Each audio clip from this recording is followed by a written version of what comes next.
Ito ang postura ng kasas gitna. Paano maglaro ng kasas gitna? Una, 3 hanggang 6 na numero ang pwedeng piliin. Halimbawa, pick 1, 11, pick 2, 12, pick 3, 13, para sa 3 numero. Ikalawa, pindutin ang F4 o next. Paalala, pindutin ang backspace upang burahin ang numero. Pindutin ang F1 o previous para bumalik sa nakaraang screen. Pagpili ng laro, pindutin ang 4 para sa kasas gitna na laro. Paano tumaya na may gitna?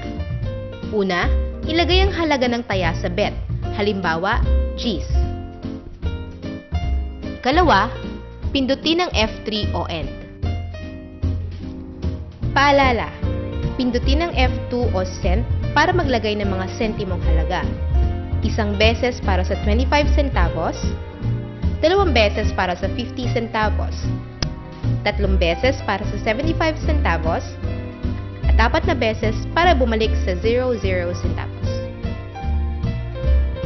Paano i-print? Una, pindutin ang F3 o OK para ma-print ang ticket. Ikalawa, hintayin ang papel ng 2 segundo. At ikatlo, kunin ang papel. Paano bumalik sa draw? Pindutin ang F2 o no para bumalik sa draw.